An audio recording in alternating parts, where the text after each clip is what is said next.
Please comment where you are watching in the world. There is something so annoying about going on a date with someone, and they just casually drop absolute chaos on you, like 25 minutes in, like it's nothing. Like, by the way, I burned down a church once anyway, do you like olives? That energy. So, last summer, I go on this date. First date. Italian place. Cute, not too fancy. You know the type, dim lighting, candles and old wine bottles. Everyone pretending $19 pasta is rustic. I'm like, okay, this is promising. He shows up, he looks like his pictures, which is already a win in this economy. He smells good. He's funny. He talks a lot, but in an energetic way, not in a please shut up way. I'm thinking maybe. We sit down, order wine, start talking. Now, he's a little frenetic. That's the word. Not creepy, just buzzing. Like his whole nervous system is set to rapid mode. He's talking quickly, jumping topics, kind of oversharing in this chatty way. So in my head I'm like, okay, this man maybe has something going on emotionally, but whatever, first date, not therapy, we're just here to vibe. About 25 minutes in, literally not even through the first glass of wine, he goes, so when was your last relationship? And I'm like, oh wow, okay, we're doing that now. Cool. No warm up. No, what kind of music do you like? Just straight into who broke you and when. But I answer, because I'm a normal person and I know how to have a conversation. So I tell him, honestly, pretty recent. I got out of something about 2 months ago. I'm still kind of figuring it out, kind of getting back out there. Totally normal answer, right? He laughs. Not like, haha, same. Not like, oh wow. He full on laughs. At me. So now I'm looking at him like, what was funny about that, clown man? And he goes, you think 2 months is recently single? In that tone. That sweetie tone. And I'm like, yes? I do actually. I think 2 months is extremely recently single. And he goes, oh. So now I'm like, okay. How recently single are you? Because obviously I know where this is going, but I want to hear him say it out loud so I can know exactly how stupid it's about to get. He goes totally calm. About 48 hours. I just blink. And I go, you've been single for 2 days. And he's like, yeah. So I go, when did you break up? And he's like, Sunday. And I go, as in this past Sunday. And he goes, yeah, like 48 hours ago. Mind you, this conversation is happening on a Tuesday. He is on a first date with me on Tuesday. He broke up with his girlfriend on Sunday. And he says it like he's talking about the weather. Like it's not a big deal. Like it's actually kind of quirky and fun, like haha, yeah, so random. So at this point my whole body is going, wrap it up, pack it in, call for the check. Because listen, I am not doing that. I am not about to be somebody's emotional crutch with a side of breadsticks. I'm not signing up to be your rebound, your revenge post, your look how fast I moved on Instagram story. So I tell him, as nicely as I can, yeah, so I don't think we're looking for the same thing. And he looks genuinely confused. Like I just said something in a language he doesn't speak. He's like, what? What do you mean? I'm totally over it. And I'm sitting there like, sir, you are not totally over it. You are still in the same week. Your toothbrush still lives at her sink. Your hoodie still smells like her detergent. You have not even hit the phase where you pretend you're better off. You're still in the part where you're sending long paragraphs and deleting them. So I ask him, because I want to be very clear, how long were you together? And he shrugs and goes, I don't know, like 10 months? 10 months. 10 months. Nearly a whole year. That is holidays. That is birthdays. That is my friend group knows you. That is, your name is saved in my mom's phone. That's not a fling.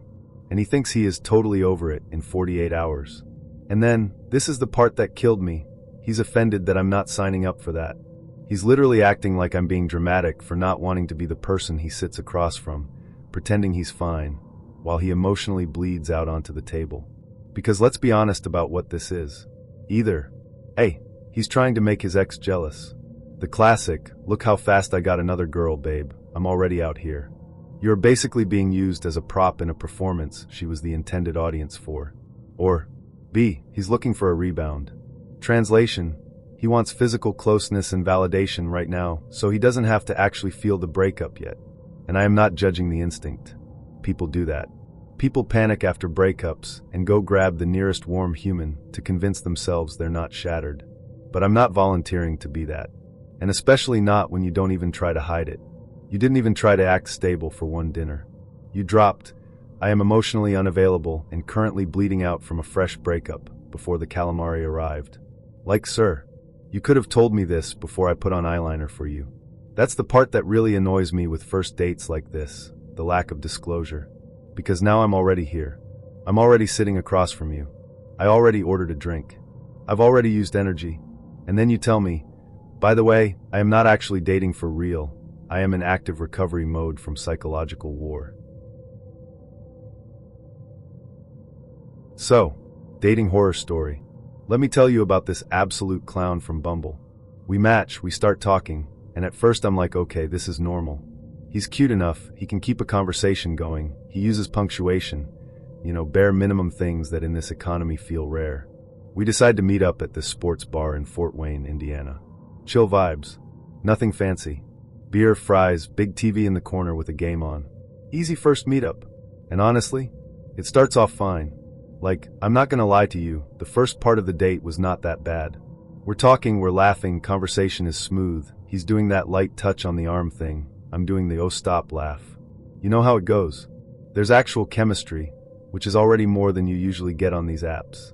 So the night's going decent, and when the bar starts to slow down, he's like, do you just want to come back to my place? We can hang out a little longer. And I'm like, sure. Because at that point it didn't feel sketchy. This wasn't 20 minutes in. We'd been talking for a while. I was comfortable enough. So yeah, I go. We get to his place, still vibing, and then his phone rings. Now here's where it goes left. He looks at the screen and immediately does this whole face like worried face. Real serious. Real heavy. He's like, I gotta take this, it's my brother. And he steps into the other room. At first I'm not thinking anything of it. I'm just sitting there, scrolling, sipping, existing. But then I can hear him talking in the other room. Not the words, at first, just the tone. The serious phone call tone. And slowly I'm starting to catch pieces of it. Biopsy. Massachusetts. Spots on the lungs. Oncologist. Like heavy phrases. So he comes back in after a few minutes and just sits there quiet and then looks at me and goes, I have really bad news. Instantly I'm like, oh my God, what happened? And he launches into this whole story about how his brother has testicular cancer. He's crying without tears, you know what I mean? He says his brother already had to have one testicle removed. He says they found a spot on one lung, did chemo, removed it, and now they just found another spot on the other lung. And they have to go to a cancer specialist in the morning. And he has to be there. He's talking fast. He sounds panicked. He keeps saying, I'm so sorry, it's just a lot right now, I'm sorry. Like he feels bad that this is happening on our date. And I'm sitting there like, wow, that is awful. And of course, I immediately go into comfort mode, right? Because I'm a decent person at baseline. I'm like, oh my God, I'm so sorry. Do you need anything? Do you need to go? We can just end the night, it's fine. Go be with your brother. Like, I'm already imagining this poor guy in a hospital bed. I'm feeling bad for him. I'm ending my own night early out of respect, like, don't worry about texting me, take care of him, family comes first. All that. I hug him. I tell him, please keep me posted. I really hope he's okay. And then I leave. I go home like a normal person, thinking I just witnessed somebody get horrible news in real time. The next morning, I open Bumble, and Bumble is like, this user is no longer available. The man unmatched me. Not, hey, thanks for understanding. Not, hey, my bad, I'm not feeling a connection. Not, it was nice meeting you. Just gone. Like I hallucinated him. And I'm sitting there staring at my phone like, wait. No way. You did not just lie about your brother having cancer to ditch me. You did not spin late-stage cancer fanfiction just to never talk to me again. So I text him. Because yes, I still had his number. I said, you didn't need to lie. You could have just said you weren't interested. And do you know what he says back? He goes, yeah, I'm not really interested. I just didn't know how to say it. Sorry. That's it. Just casual. Like we're talking about not wanting the last mozzarella stick. Like it's normal to fake a whole medical emergency, assign fake tumors to a fake lung, perform a fake emotional breakdown, and then go, LOL anyway, bye. And here's the part that actually makes me mad. Because it's not just that he lied. People lie. It's that he lied about cancer. He used my brother has cancer as an exit strategy. He weaponized sympathy. Like think about that. You're on a date with me, you decide you're not feeling it, and instead of being a grown adult and saying, Hey, I don't think this is gonna go anywhere. You invent a dying relative. And not just he's sick. No. You gave me details. You gave me surgery. You gave me chemo. You gave me metastasis. You gave me timeline. You built lore. And look, I'm gonna say this because it needs to be said. If a man will lie on his own family's health to get out of 5 more minutes of face-to-face honesty, that is not a man. That is a full-grown boy. Bare minimum communication? Not there. Empathy? Fake. Respect? Non-existent. And I honestly hope he doesn't have a brother. Because if he does, imagine being that brother. Imagine finding out someone out here using your body as a prop in their little coward play. So yeah, my lesson from that one. If he gives you a whole sob story in Act 1, check the receipts. Because some of them would rather invent tragedy than tell the truth like an adult. My friend starts going to the gym. And when I say going to the gym, I don't mean cute little once-a-week Pilates. I mean she is in there at wild hours. Like 11 p.m. lifts. 5 a.m. before work cardio. That healing era, I'm working on myself, nobody can stop me grind. And after a while, she notices something. This older man? He's always there. Like always. Doesn't matter what time she goes. She goes late? He's there. She goes early? He's there. She goes in the middle of the day, once on a random Wednesday. Guess who's there? Him. Stretching. Doing his little machines. Hanging around. At first she's like, okay, maybe he's just serious about fitness. Some older guys are like that. They're in their health is wealth era, taking turmeric, doing mobility work, drinking those weird green powders. Fine. And to be fair, he looks good. She told us that. Repeatedly. She kept saying, no, because listen. He's older, yeah, but he looks good. His skin? So smooth. No neck wrinkles. No sunspots. He looks young. He dresses nice. He smells clean. He's got the little silver stubble, the salt and pepper thing happening. He's put together. So when he finally comes over one night and starts spitting a little game, she lets him. They talk. It's light. Playful. He's respectful. He's not giving creep leaning over you to adjust your squat form. He's giving, may I approach like a gentleman? And she's like, okay, why not? Now, she knows he's older. She knows this is not a 28-year-old. But she's thinking like maybe late 40s. Very well-maintained late 40s. Possibly 50 if you only see him in gym lighting, where everybody looks more hydrated than they are. They go on a couple dates. Coffee. Smoothie bowls. One little dinner. It's fine. He's charming. He's attentive. He texts good morning. He calls. He wants to see her. She's like, wow, a grown man with consistent attention, imagine. And then after about a month, it starts shifting. It's date 3. Things are getting a little spicy. A little touchy. He's kissing her neck, he's whispering, you know, that stage. And he starts being real insistent about coming over to her place. Not, can I see you again? Not, can we hang out more? It's so, what's your address? When can I come by? I'll bring wine. I'll cook for you. Why don't we just do it at your place? It's more comfortable at yours. And she's like, because something in her stomach goes nah. So she starts pushing back. No, we can go to your place. I don't really like people in my space like that yet. Let's go to your place. And he immediately has a reason. He's like, oh yeah, well, I actually live with my mom. She's 91. She's very old, she's very fragile, and I don't really want to bring people over and stress her out, you know? I'm just trying to keep things calm for her. And at first she's like, ah. Because he says it in that way that makes it sound sweet. Like he's a caretaker. Like he's thoughtful, loyal, responsible. Like he's a good son. You hear, I take care of my elderly mother, and your ovaries try to sign the man a mortgage. But the feeling in her stomach is still saying, girl, I said no. So she stands on it. She's like, okay, well, I'm not inviting you into my apartment. So if you want to continue this, we can go to your house. If not, I'm going home. And that's when the mask slips. He stops being romantic. He gets pushy. He gets irritated. He's like, babe, come on. Why are you being like this? It's just more comfortable at your place. It's not that deep. Which is exactly how men talk when they're not hearing no. They're hearing, you are blocking my plan. So she's like, nope. Your place or nothing. And finally, he gives in. He's like, fine. Whatever. We'll go to my place. But just don't like freak out, okay? It's kind of under construction right now. Under construction. Okay, Bob the Builder. So they drive over. And before they even get out of the car, she's like, oh, because the house, it's run down. I'm talking peeling paint, half-rotted porch steps, grass doing its own thing, rusted-out Cadillac sitting in the front yard like a dead animal. It is not. A little messy because I've been busy caring for my elderly mother. It is. This property has stories. And she's thinking, why does a man who looks that polished live here? That's red flag number 1. Red flag number 2 is the fact that before they even get to the door, she can already smell cooking. Like somebody is actively making food inside. Not old food smell, not leftovers, but sizzling. Voices. Movement. People. Baby. He does not live with his elderly mother. He lives with multiple people. She said they walk in, and it's chaos. There's a guy in the kitchen stirring a pot like he pays bills there. There are bags, jackets, shoes, stuff everywhere. You can tell immediately this is not my house. This is, I sleep here. So she gives him a look like, so this is your mom's house, huh? And he doesn't even flinch. He's proud.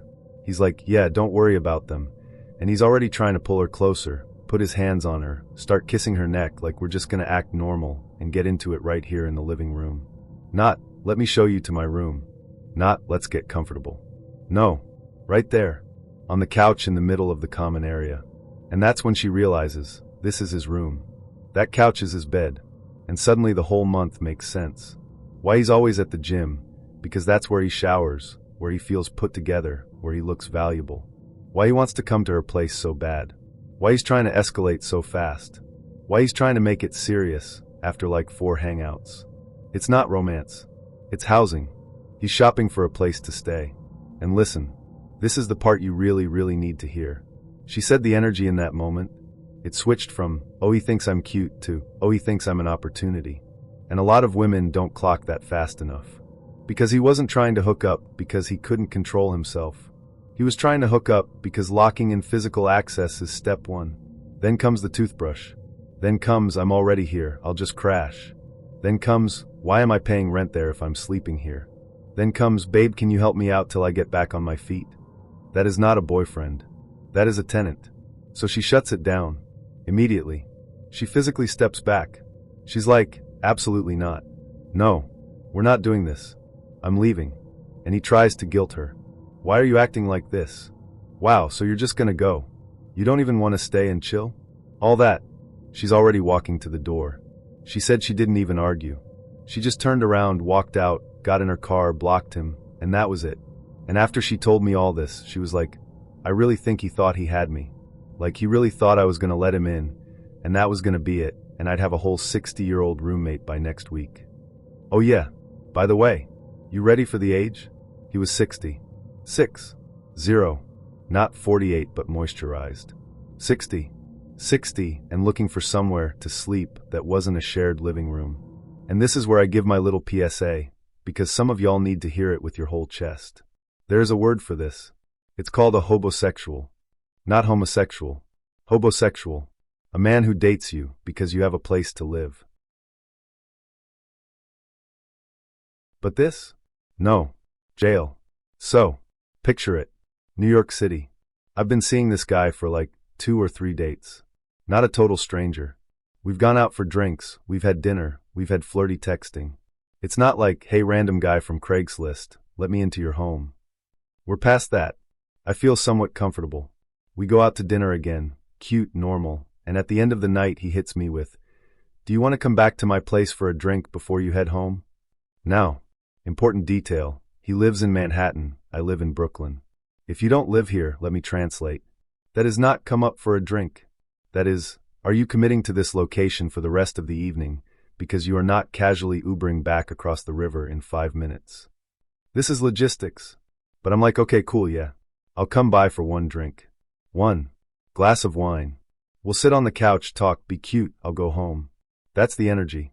We get to his apartment. The door opens. And I knew. The way I should have just spun on one heel and left. I should have trusted that first 3 seconds of spiritual nausea. Because right away, before I even fully step in, I see the kitchen. When I say sink full of dishes, I do not mean a couple plates soaking.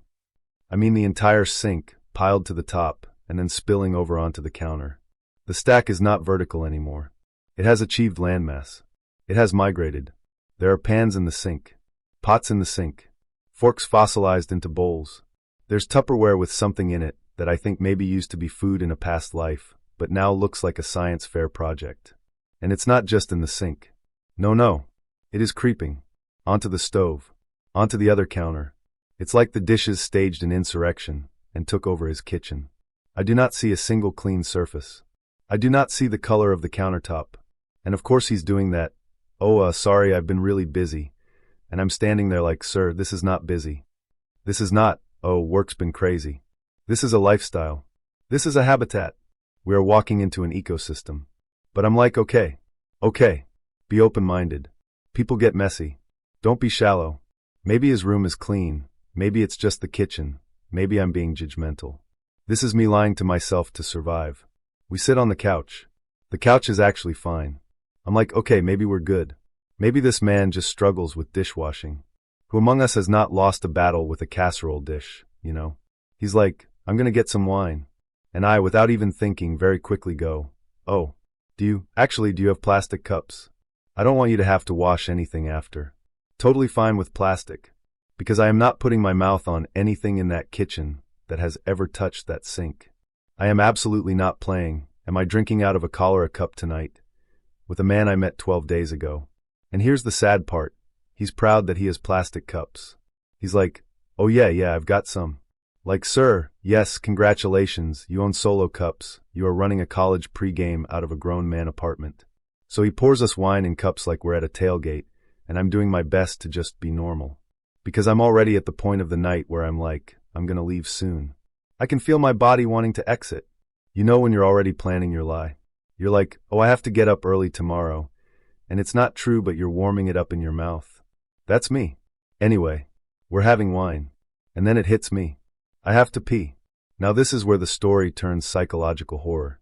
Because at this point I'm thinking, oh God, if the kitchen looks like that, what does the bathroom look like? But what am I gonna do? Hold it until Brooklyn? Do you know how long it takes to get from a random man's apartment in Manhattan to my apartment in Brooklyn at night when you're in tights and heels and full bladder panic? No. So I'm like, hey, can I use your bathroom? He says yeah.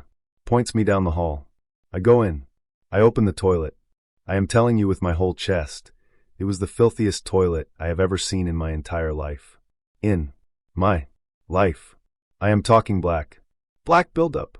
Ring around the bowl that looks like it's been there since Obama's first term. Dried urine stains. Brown streaks actually dripping down the inside. The seat? Questionable. The hinges? I don't even have vocabulary for what was happening on the hinges. It smelled humid. It smelled alive. I stood there in the doorway, knees locked, like my soul had just left my body and was hovering by the ceiling like, girl, I'll come back when you're finished dealing with that. I actually said out loud to no one, oh no. No. Because here's the situation. Biologically, I have to go. Emotionally, spiritually, hygienically, I refuse. So I start scanning. I'm like, okay, think. Be resourceful. What do we have? What are our tools? We are in survival mode now. And under his sink, and I still don't know if this was God giving me one last favor before abandoning me. Under his sink, I see cleaning supplies. I see toilet cleaner. I see a toilet brush. And I'm like, there is actually only one way out of this. So I roll up my sleeves, and I start cleaning this man's toilet. Let me repeat that. On date 3 in a man's apartment, I am scrubbing his toilet so that I can safely pee and then run for my life. I am in there like a hostage doing community service. Spraying, scrubbing, gagging, dry heaving, bargaining with God, all of it. I am doing a full bathroom reboot while this man is in the other room thinking we're having a romantic evening. And of course, while I'm mid-scrub, he knocks on the door. He's like, hey, are you okay? You've been in there a while. Can I come in? And I yell back, no, you cannot come in. But he opens the door anyway. Absolutely no boundaries. Just opens it, and just stops in the doorway like he's confused. And he goes, what are you doing? And I turn around with this toilet brush in my hand like a weapon, and I say, I am cleaning your toilet. And he has the nerve to go, well look, I have all the stuff to clean it. Sir, having cleaning products in your bathroom does not mean you get credit for being clean. That's like me saying I own a treadmill, and therefore I'm an athlete. Use it.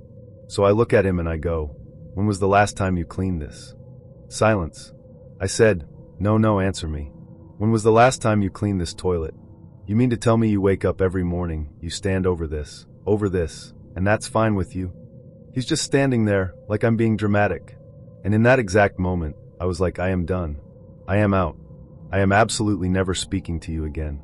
So I cleaned that toilet enough to safely hover. I did what I had to do.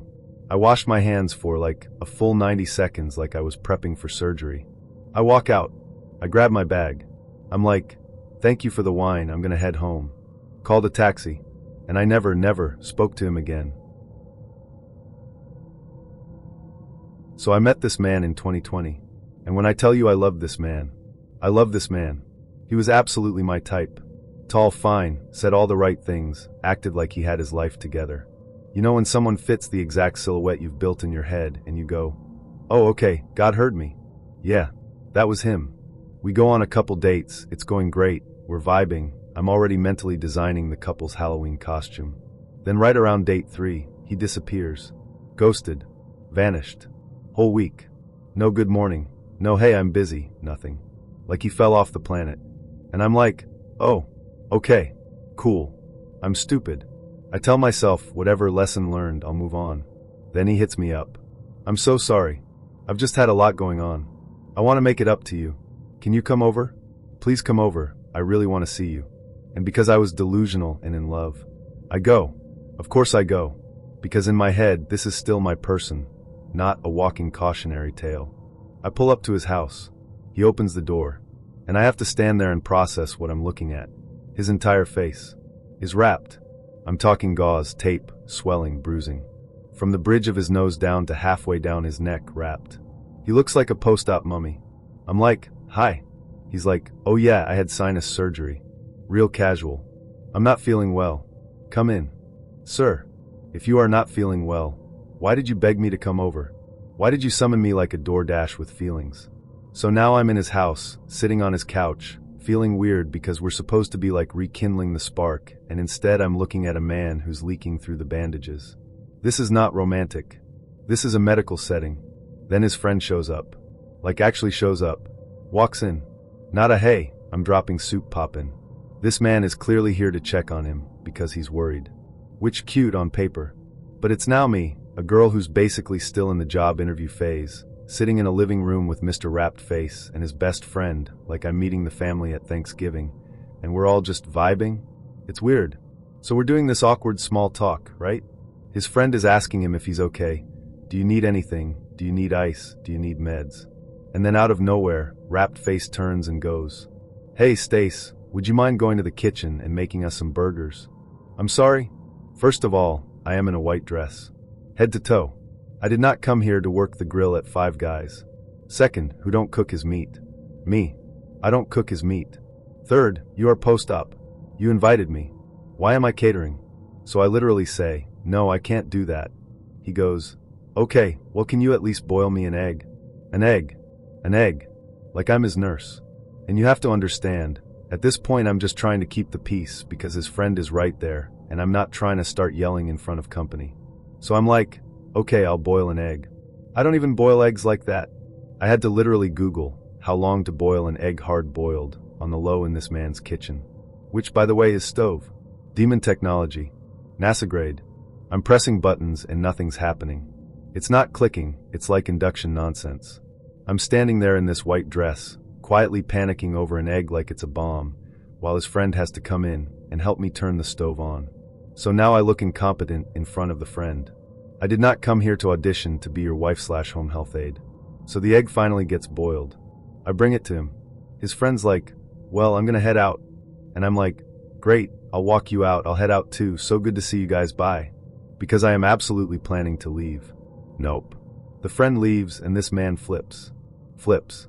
He looks at me, face still wrapped, mind you, like if a Subway sandwich came to life, and goes, what kind of woman doesn't know how to cook a burger? You embarrassed me in front of my friend. That was embarrassing for me. Excuse me? Not, thank you for the egg. Not, thank you for driving over here when you literally did not have to. No. He's mad because I did not get in a strange man's kitchen and start slinging ground beef on demand like we're married and I'm behind on rent. So I stand up like, okay, yeah, I'm done. I'm leaving. This energy? I don't do this. I grab my stuff. I'm heading for the door. And that's when it gets actually scary. He stands up. Fast. He gets in front of me and goes, "No. I demand you stay. Not please stay. Not can we talk. I demand you stay." And then he hits me with, "I can tell you've never dated an alpha male. You don't know how to treat an alpha male. Sir, you are wearing more tape than a shipping label. Your face is literally dripping. You just begged me unannounced to be your live-in nurse/cook/maid, and now you're blocking the door telling me you demand I stay? That's not alpha. That's a walking red flag cosplay." In this moment I go quiet because now I'm like, okay, this is not just irritating. This could get dangerous. His energy shifted. He's mad, he's pacing, he's saying I embarrassed him. I'm thinking, if I argue right now, will he grab me? Do I need to get loud or do I need to get small? That's survival math that women have to do. And then, mid-rant, he starts bleeding. Like actually bleeding. Through the bandages. It's running down his face onto his shirt. He's still trying to talk like he's in control, and I'm just staring. I'm like, "Sir, you're leaking. Can you sit down?" He's yelling. Then suddenly he does this dramatic little fall back into a chair like he's fainting. I'm sorry, I know this is serious, but it was giving fake swoon. It was giving community theater. And I'm just standing there in my white dress like, I am not touching you. Because now there is blood. Sir, you are not ruining my outfit and my peace. After a minute, he comes to and the first words out of his mouth are, "Can you run to Chipotle? I'm starving." Not, "I'm sorry." Not, "I scared you." Not, "I should calm down." Chipotle. Chipotle. I said, absolutely. I'll go get that for you. Because at this point, yes, I will absolutely go get food for you. I will go get food so far away from here. He gives me his debit card. I walk out that door. I get in my car. I put the debit card on top of his mailbox like a participation trophy, and I leave. Blocked, gone, goodbye. Did I go back 2 weeks later? Unfortunately, yes. Unfortunately, I did. We're not going to talk about that part. That's between me and my self-respect. But here's what I will say. He ended up being a full-on polygamist. You don't know how to submit to a real man guy. A women these days don't know how to take care of a king guy. Meanwhile, he couldn't boil his own egg. Couldn't stand up without leaking. Needed me to Uber him some carnitas. So let me help you. If a man has to tell you he's an alpha, he's not. So about a month ago, I went on what I thought was the best first date ever with this guy I met on Hinge. We'd been talking for weeks, texting all day, sending voice notes, that whole fake, we have chemistry phase. He said he was 36, recently divorced, and honestly, he came across mature, stable, emotionally intelligent. The things you tell yourself you're finally ready for. On that first date, he tells me he's been separated for 2 years and officially divorced for 2 months. Which is fast. Like emotionally dehydrated fast. But I tried to be understanding. I even told him right then, "Hey, I'm not rushing anything. I've been love bombed before. I want to go slow this time." He said, "Of course, I respect that." Then texted me the very next morning. "So when can I see you again?" I said no. Next day he asked again. And again. By day 4 I was like, okay, maybe persistence isn't a red flag, which spoiler alert it is. So we planned to meet midweek for our official second date. But the night before he texts, "I can't wait that long. Want to grab a quick drink before your friend's party?" So I go. We meet in DC, candlelight, music, easy conversation. Then he drops this random bomb mid-sentence. "Oh, by the way, I'm actually 39. My Hinge age is wrong." Excuse me? Either you lied when you made your account, or you had Hinge while you were still married. There's literally no non-creepy option here. I even made him show me his ID at the table. He actually pulled it out. 39. I told him flat out, there's never a chill way to tell someone you lied about your age. Just don't. I should have been done there. But he was charming, funny, a little too smooth. That's how they get you. You start confusing adrenaline for attraction. So we make it to our official second date. He tells me to be ready at 7, says he has a surprise planned. I'm like, okay, maybe this is a cute dinner or something thoughtful. I get dressed up, he picks me up, and we go to this really nice place in DC. Good food, great conversation, everything's clicking. Then, over dessert, he goes, "I have another surprise. I booked a hotel tonight. I have to work early in Arlington, and didn't want to drive back to Maryland." And I'm sitting there like, that's weirdly convenient. He doesn't ask me to stay, he just plants it, all innocent. I have a room, it's totally platonic unless you bring it up. Classic manipulation. After dinner, we get drinks, end up at the hotel, and yeah, one thing leads to another. He's sweet, he's attentive, he kisses like a man who's practiced this script before. I go home the next morning feeling like, wow, maybe this is something real. But then I start thinking. He lives in Maryland, like 30 minutes away. The hotel is in DC, and he's supposedly working in Arlington, which is closer to Maryland. So why would he stay in a hotel that's actually farther from work, but right next to me? So I do what any slightly paranoid but very smart woman does. I run a background check. $25. Best money I've ever spent. Guess what I find? No divorce record. Anywhere. I call the Maryland court clerk like, "Hi, can you check if a divorce was ever filed for this man?" Nothing. Not sealed, not pending, nothing. Meaning, he's still married. So I post him in the Facebook group, "Are we dating the same guy, DC?" Within an hour, women are commenting like, "Wait, that's Danny? He did the hotel thing with me too." Another says, "Same excuse, early meeting in Arlington." There are literally multiple women describing the same story, word for word. Then a comment pops up. "Hi, I'm his wife. Please call me." My stomach dropped. I call her, and she's calm. Too calm. She says she's known about the cheating for years. He's done it dozens of times. Still lives with her. Refuses to divorce. Tells each woman the other one's crazy. It's like a script. And suddenly I'm realizing that romantic surprise wasn't romance. It was a setup. That connection wasn't chemistry. It was performance. I was in a hotel room alone with a stranger who's lied to every woman he's touched. Ran into this guy from college that I literally hadn't seen in 10 years. Let's call him Andy. And when I say ran into, I mean the universe threw him at me in the most awkward way possible. On the tube during rush hour, when there's nowhere to hide, nowhere to pretend you didn't see someone. Now backstory. Andy and I were not friends in college. We weren't enemies, but we had that weird energy, the constant tension like magnets flipped the wrong way. He was loud, charming, always needed attention, and he made sure everyone knew when I walked in the room. He'd tease me, mock me, sometimes just say things that were a little too pointed. People thought we were flirting. We weren't. He was the type who'd embarrass you publicly, and then wink like it was a joke. I remember one night in particular, I finally snapped and told him off in front of a whole table of people. It was bad. He went quiet, red-faced, and after that, he basically ignored me for the rest of university, which was fine by me. I moved on, graduated, never saw him again. Until London. So I'm on the Victoria line, headphones in, minding my business, and someone taps my shoulder. I turn, and there he is, Andy. 10 years older, beard, same smug smile. My stomach drops, like full body reaction. He goes, "No way, it's you," like he's spotting a celebrity. And immediately starts talking, not just small talk, but full-on life story. How he moved back to London, new job, breakup, therapy, growth. And I'm trapped. I can't even fake a signal drop or an, "Oh, this is my stop," because we're both clearly going the same direction. So I just listen, smile, nod. The whole polite British, yeah, right routine while silently praying for death or at least a delay. He keeps talking, filling every silence with little jokes, little compliments. "You haven't aged a day. I was such an idiot back then. You look even better now."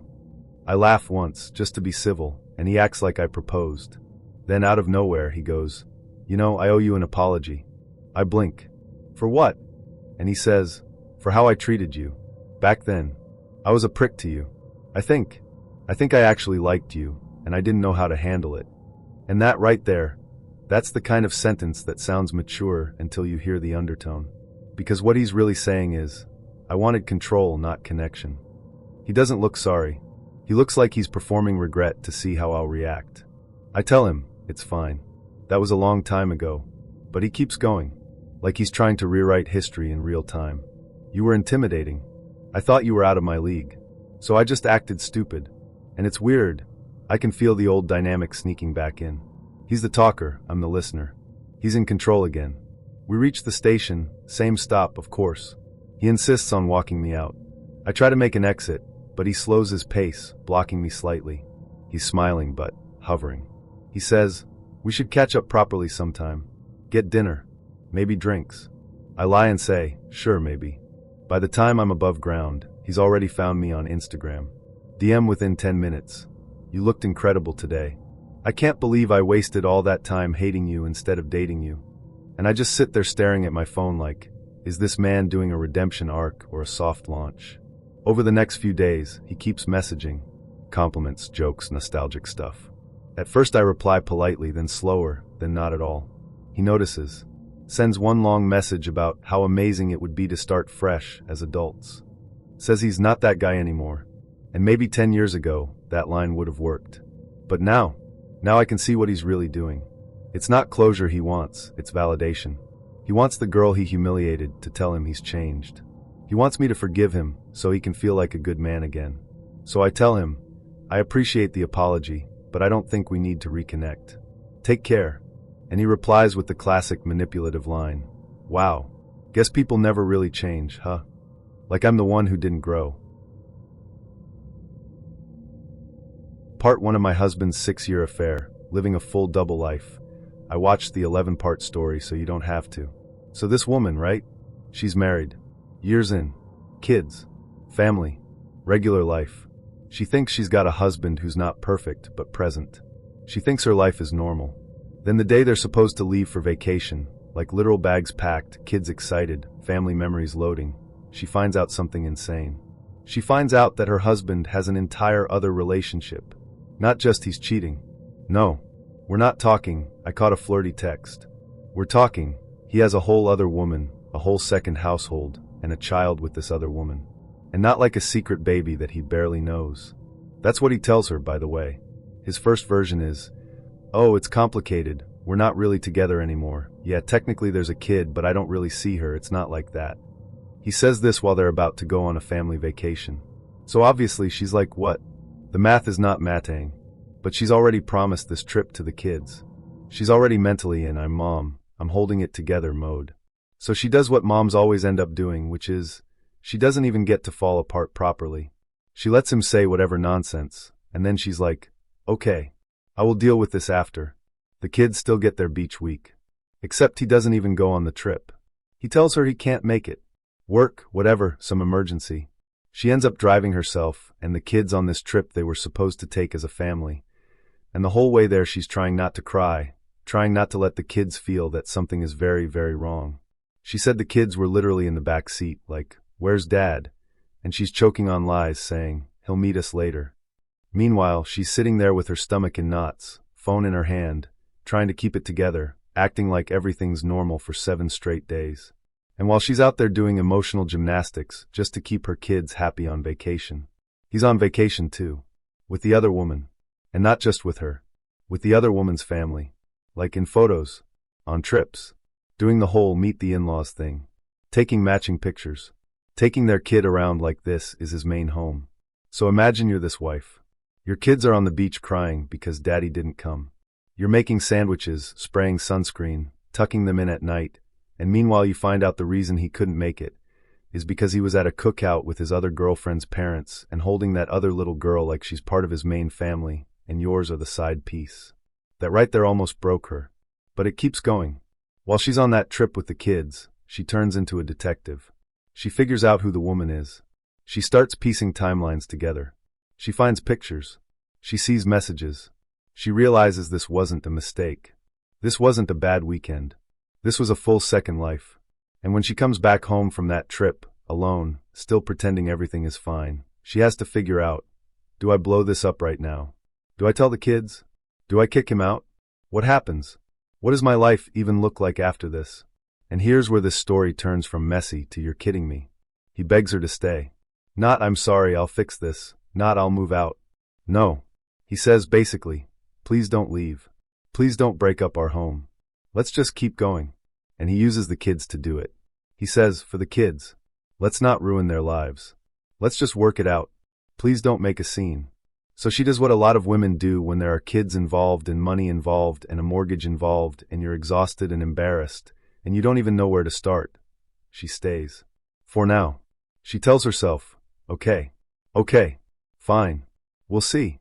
We'll work it out. They tell the kids basically nothing. They stay in the same house. She's dying inside, but she's like, I'm going to try to hold this together and be civil so these kids do not lose their father overnight. And during that time, she meets the daughter. His other daughter. Because plot twist, not only does he know this child, this little girl adores him. She calls him dad. She's attached to him. She's not confused. To her, this is her father. She runs to him. She expects his attention. Like, it is clearly not, I barely know her. It's, I have a whole relationship with this child and I've had it. And this wife, this woman who has every right to burn the entire city down, she does the opposite. She takes that little girl in. I need you to understand how big that is. This woman invites the other child to join in summer activities with her kids. She lets this girl come over. She treats her like she belongs. They do stuff together. She treats her like family because, in her words, it's not the kid's fault. It goes even deeper. Toward the end of summer, the other girl has a birthday. And where is the party? Their house. The wife hosts the birthday party in her own home, for the child her husband had with someone else. She plans this girl's birthday, so she won't feel left out. She ices the cake for the living evidence of her betrayal. Do you hear how heavy that is? Meanwhile, and of course there's a meanwhile, while all this is happening, he's still lying. He's leaving at night saying he's working. He's not. He's at the other house. Still splitting time. Still pretending to both women that the other one doesn't matter. Still keeping his two lives running parallel. And the wife is slowly waking up like, I am not crazy. I am being manipulated out loud in my own kitchen. At some point, she tries to contact the other woman directly. Not in a fight me way. In a we're both being lied to, and we both need to know what our kids are around way. Except she can't reach her. She's blocked on everything. Why? Because the husband physically took the other woman's phone and blocked his wife's number and met her for her, so they couldn't compare stories. That is how deep the control went. He literally managed communications between two women, so neither of them could fact-check him. Eventually, they get through to each other anyway. And when they finally talk, the truth comes out. And this is one of the worst parts. The other woman thinks he and his wife are already divorcing. She thinks, oh, he's basically separated. She thinks the wife is like the bitter ex who won't move out. Meanwhile, the wife thinks the other woman is some random side fling. Both of them were being told different scripts to keep them quiet. When they finally align timelines, it all breaks open. The wife is like, I'm done. She files for divorce. She starts therapy for herself and for the kids, because at this point she is realizing her kids aren't as unaware as she thought. They saw things. They heard arguments behind doors and just protected her by keeping quiet. That shattered her. She said the oldest son doesn't even want contact with his father now. The daughter will talk to him, but barely. The youngest still wants to see him sometimes, and honestly, that scares her, because how do you co-parent with somebody you don't trust alone with your heart? My brother had been with this girl, we'll call her Sarah, for about 4 years, and the situation was always a bit odd. We barely saw her, barely met her, barely knew anything about her. Why? Because they're from two different religions, and from her side it was basically forbidden. She couldn't introduce him to her family, because her family would have literally disowned her. So you need to understand, I actually tried with this girl. I stuck up for her all the time for years, and then the mask absolutely slid off. So, Halloween. Sarah had this very swanky flat in South Kensington. You know the kind, marble countertops, ugly expensive art that looks like someone sneezed black paint, and furniture in colors no normal person would buy on purpose. She used to throw these only my posh friends are invited parties. I had never been invited before. Ever. Then one day, out of nowhere, she's like, you should come to the Halloween party. Bring your makeup kit. Red flag number 1. Now, at the time I had literally just started doing makeup professionally. Like I was new. I was doing clients out of the house, building a portfolio, charging just enough to cover product. So when she said, bring your kit, I thought, oh my God, this is huge for me. I can get practice and pictures. When I get there, babe, I wasn't a guest. I was staff. I'm in the corner, standing there like a mascara goblin while she parades her rich friends in front of me one after another. Can you do her eyes? Can you contour her jawline? Can you fix her lashes? They're a bit sad. I did full faces on like 10 different girls. Full glam. No one offered to pay. No one even offered me a drink half the time. I'm just there, smiling like an unpaid intern in Primark lashes. But I still wasn't even mad yet, because honestly I thought, whatever. I'll get photos. I'll build my book. Exposure, blah blah. Then we go out. Now listen, I can do a bar. I can do a pub. I can do something normal. But this was not my scene. This was some kind of members only, bottle service, people screaming over house music situation. I'm in the corner like a GCSE field trip chaperone, just standing there holding my bag, doing polite smiles. Apparently my face showed it. At some point in the night, she just chucks her keys at me, literally tosses them, and goes, "If you're bored, go back to mine. Sleep there if you want. No, thank you for doing everyone's makeup for free. No, are you okay? No warmth. Just attitude." I thought it was a bit rude, but fine. I'm tired. I get an Uber, go back to her flat, wash my face, and I go to sleep on her sofa. Now, pause here. This sofa, in her mind, was the crown jewel of South Kensington. It was this hideous moss green, low, blocky thing. It looked like if a pea and a brick had a baby. But in her head, it was a throne. So at about 4 in the morning, they all stumble back in from their posh night out. And she starts screaming. Not like, "Haha, you're on my sofa, hee hee." No, screaming. "What are you doing on my sofa? Do you have any idea how much that sofa costs? That sofa cost more than your car." She said that, out loud, to my actual face. I am half asleep, makeup half off, sitting there blinking like a raccoon in headlights while this girl is going in on me about her green sofa. My brother's trying to calm her down, they start arguing. It turns into this full screaming match in front of everyone, in her flat at 4 a.m. He gets mad and leaves. I'm literally being talked to like a 7-year-old. Go to my room. Go get in my bed. You're not sleeping on my sofa. I don't want your face oils or whatever on my sofa. Face oils? Girl, shut up. I would have gone in the bed to begin with, but I thought sleeping on the sofa was polite. That was incident number 1. You'd think that would be enough, yeah? You'd think we'd all say, okay, that was unhinged. But no, it gets worse. Fast forward, it's around my 21st birthday. I'm working for my brother at the time, helping out in one of his offices. We're close. He calls me on a Saturday and says, "We've got a table at this restaurant. Do you and my boyfriend, now husband, want to come?" The restaurant is one of those ridiculous places food people drool over. Like, 500 pounds per head, kind of insane. I had never even heard of it. I thought he was joking. I literally said, "Absolutely not. I cannot afford that. I have savings goals." He goes, No. I'll pay. It's your birthday. It's us and Sarah and 2 of our friends who've dropped out, so just come. I don't want to lose the deposit. So we rush. We drive over an hour away, we're exhausted. We haven't even changed properly, but we're like, wow, he's doing something nice for my 21st. This is huge. We sit down. And yes, the food is insane. It's theater. Headphones with the dishes, smoke under glass domes, people describing olives like they wrote poetry about them. All that. But as the night goes on, Sarah starts drinking heavy. And the more she drinks, the meaner she gets. She's saying little things. "Oh, you know what would really help you? A bit of Botox here." And she pokes my forehead. Mind you, I am 21. She starts saying, "When me and your brother get married, I'm not changing my last name, because Sarah, brother's last name, just sounds cheap." She says this to my face. My name. My actual last name. Then she does that fake laugh like it's a joke. Classic mean girl tactic. Say something nasty, then laugh so you look sensitive if you get upset. Me and my boyfriend are stone cold sober, by the way, because we saw the prices on the menu and said, "We will be drinking water tonight and we will be grateful." Then at some point, my brother goes outside for a smoke. He takes my boyfriend with him. They disappear. And suddenly the bill shows up. Now, let's review. My brother invited us. He said, "I'll pay. I don't want to lose the 200 pounds deposit." He knows I do not have that kind of money. I had literally just finished my busiest Saturday ever doing makeup clients and made like 570 pounds and felt rich. That was my little travel fund. That was everything I had. Sarah takes the bill. Doesn't blink. She goes, "Okay, so your half is 1,000 pounds. I said, "I'm sorry."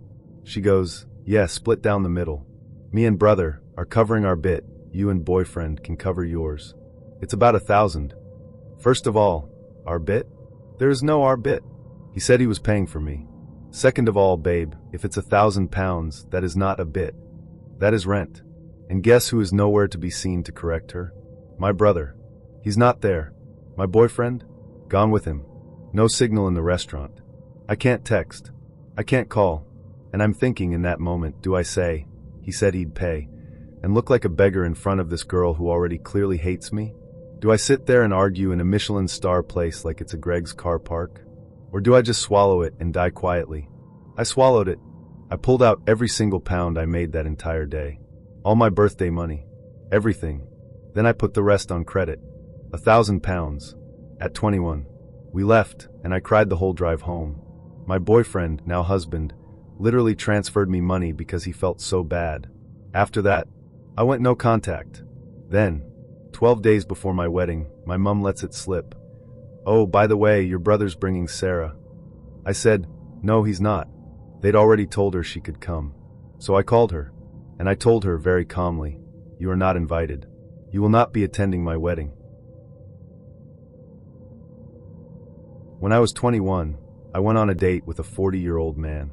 I did not know he was 40 at the time. I didn't even know he was 35. I thought he was like late 20s, maybe 30 if you squinted. And before you drag me, please understand, this was 2012, I was living in Provo, Utah, I was Mormon, everyone around me was Mormon, and the culture there is like get married before you can legally rent a car. Your brain is not fully online yet. So here's how this starts. This guy, we'll call him Joey, starts messaging me on Facebook. I do not know this man. He's just in my inbox like, "Hey, we should go out sometime," smiley face. And I'm ignoring it because, "Sir, who are you?" But he keeps asking me out. Then a mutual friend of ours, let's call him Brad, comes to me in real life and says, "Hey, Joey wants to take you out." And I literally go, "Isn't he old?" And Brad is like, "I don't know, but just give him a chance, he's a good guy." That right there was mistake number one. So I say yes to this date, because apparently I had no self-preservation instinct yet. Joey picks me up and drives me to Salt Lake City to go to a jazz game, which, okay, that part's cute. But this is where it goes from normal to this is a police report. On the drive, like literally from Provo to Salt Lake, 30 minutes, this man does not stop talking. Not like first date get-to-know-you conversation. No, he gives me his resume, his full LinkedIn, his origin story, his highlight reel. He is talking in bullet points. I played college basketball for 2 years. Then I went on my mission. For non-Mormons, that's 2 years of church service. Then I played overseas. Then I did Wall Street. Then I got my MBA. Then I did, insert more bragging here. Like it was just achievement, achievement, achievement. And I'm just sitting there in the passenger seat doing math in my head.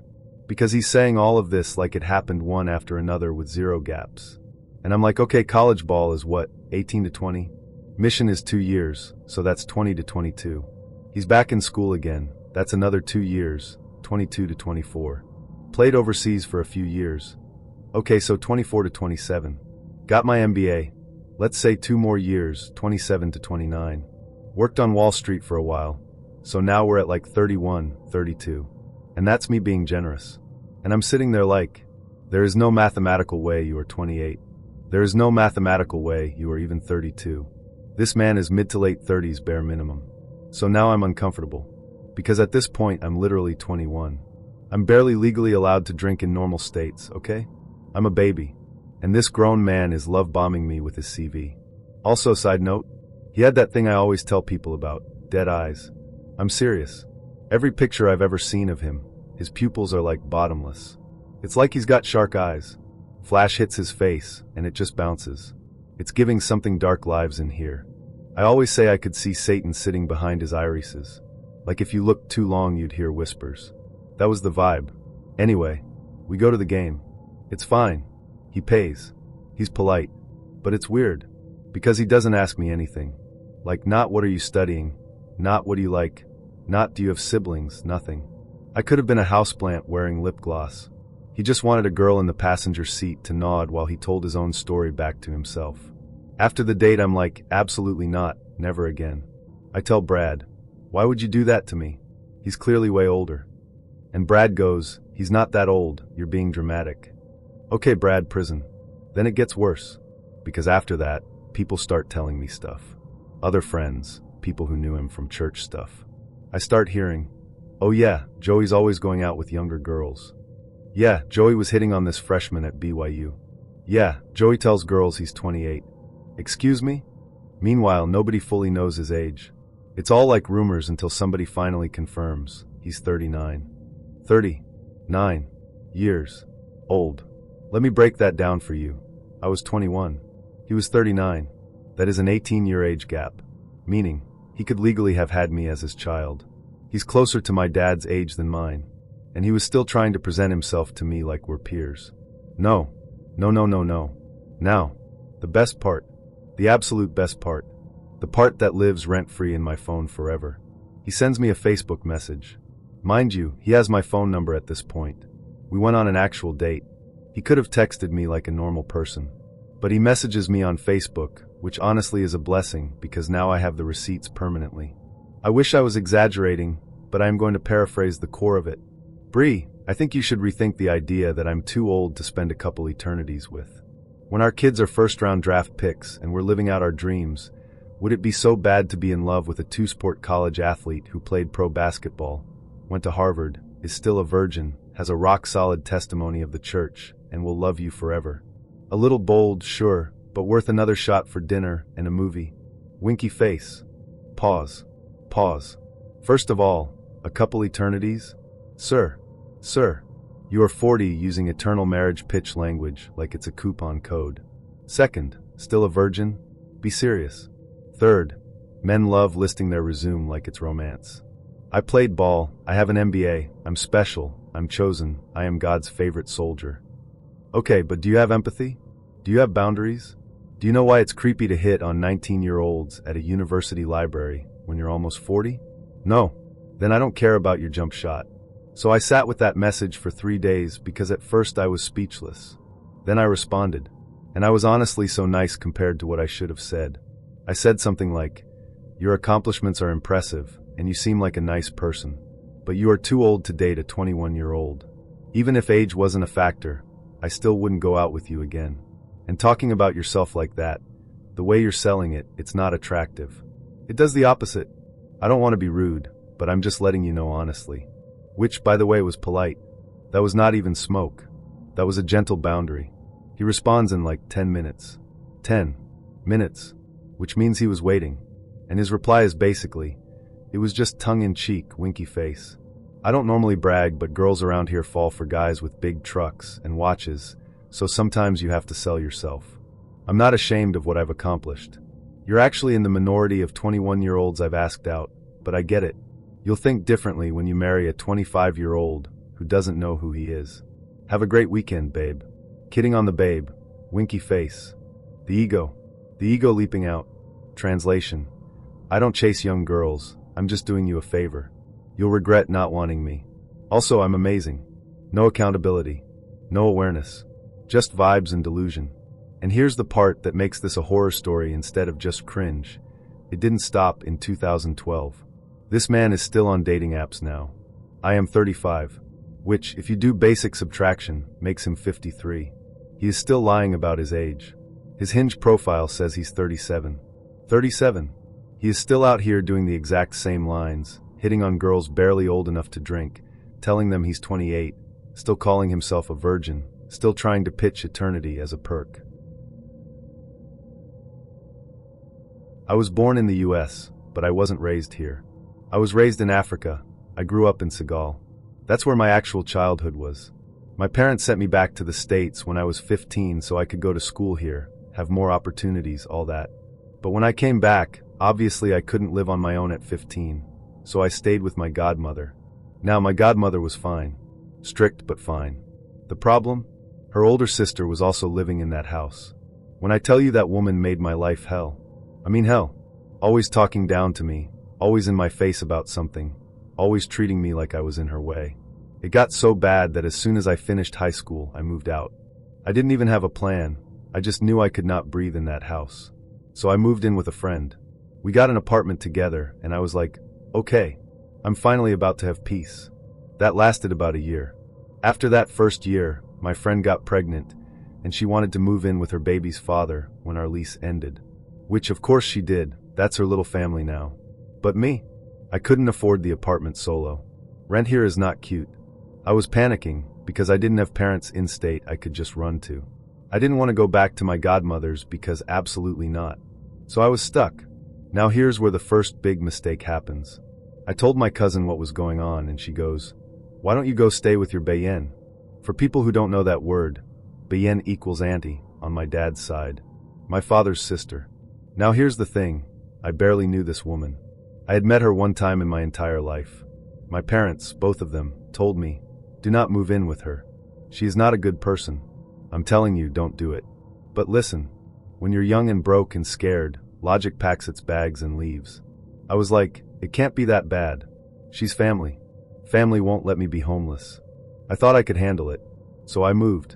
First red flag hits the same week I get there. Her and her husband do not speak. Like, I don't mean they're arguing right now. I mean they do. Not speak. They live in the same house.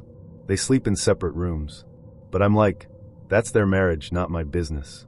I mind my business until I realize something else. The husband is doing everything. And I mean everything.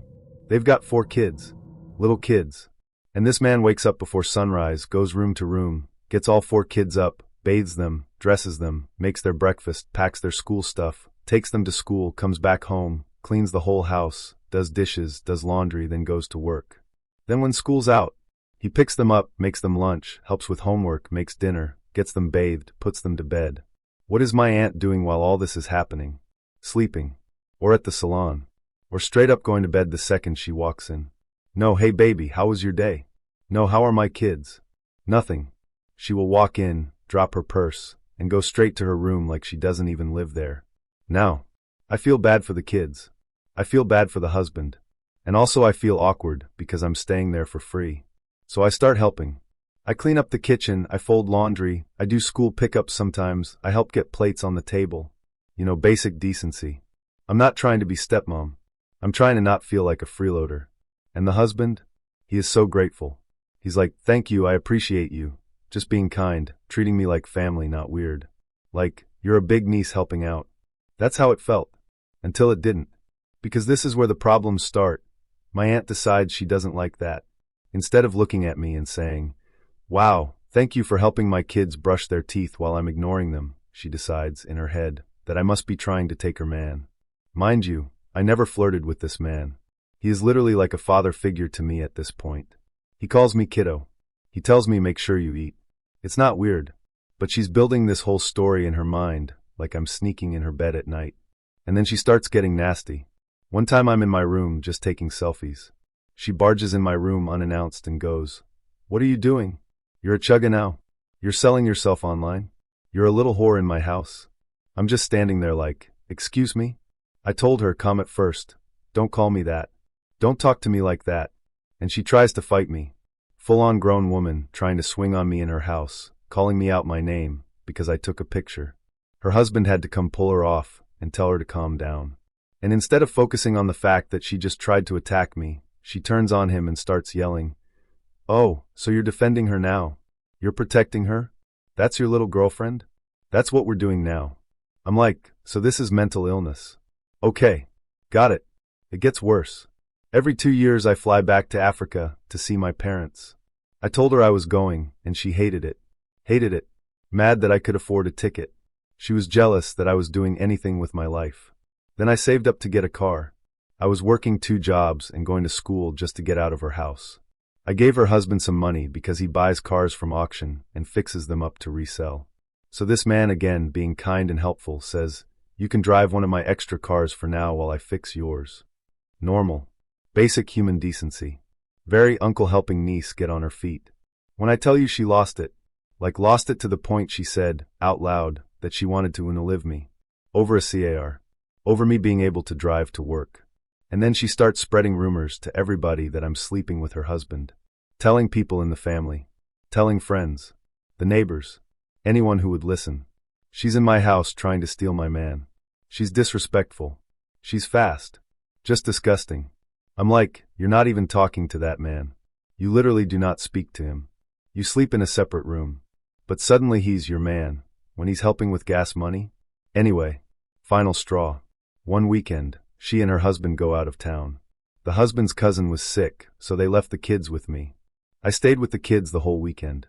Feeding them, bathing them, putting them to bed. They did not call. Not one time. Did not check in. Did not say, how are the kids doing? Nothing. During that same weekend my boyfriend, who is now my husband, had guests over and asked me to cook. So I cooked for him at her house. I did not use any of her food, not her spices, nothing. I brought my own stuff. I cleaned up after myself. I left that kitchen spotless. Next day, she comes home and calls me while I'm at work screaming. Why are you using my stove? This is my house. You don't cook in my kitchen. You're disrespectful. I'm like, I'm sorry, I cleaned everything, I didn't. Then she switches right back to the obsession. Didn't I tell you not to talk to my husband? Didn't I tell you not to call him? I saw you called him. Why are you talking to my husband? And I just snapped. I said, are you okay in the head? Genuinely. Do you understand how sick you sound? This man is like a father to me. You are my aunt. Why would I ever in my life do something nasty like that? You need help. She goes, in 3 months, get out of my house. I said, I don't need 3 months. I'll leave today. And I did. I packed my things and I left that same day. Slept on a couch. Started over. I was done. So, my mom got married in 2008. Real wedding. Church wedding. Dress, vows, God, all that. They did everything the right way. They even did what people swear is being responsible. They both got tested for STDs before they got married. That's important. Hold on to that. So she marries this man. I'm not going to say his name. We'll just call him him. Because that's who he thought he was, him. So after they get married, they move. Like they move out of state, start their own little life, newlyweds, cute, just the two of them. I stayed with my grandparents because of school and stability and all that. I wasn't living with them full time. So I'm getting updates secondhand, visiting on holidays, whatever. Not too long into the marriage, my mom gets pregnant. At first, it's happy. She's excited. She's calling family. She's telling people it's finally happening. She's gonna have more kids. She's feeling sick, but in that good way. Then she goes in for her first ultrasound. And at that ultrasound, they tell her 2 things. The first thing? She's having twins. Twins. So now she's overwhelmed, like, oh my God, I'm having 2 babies? It was a lot, but it was joy.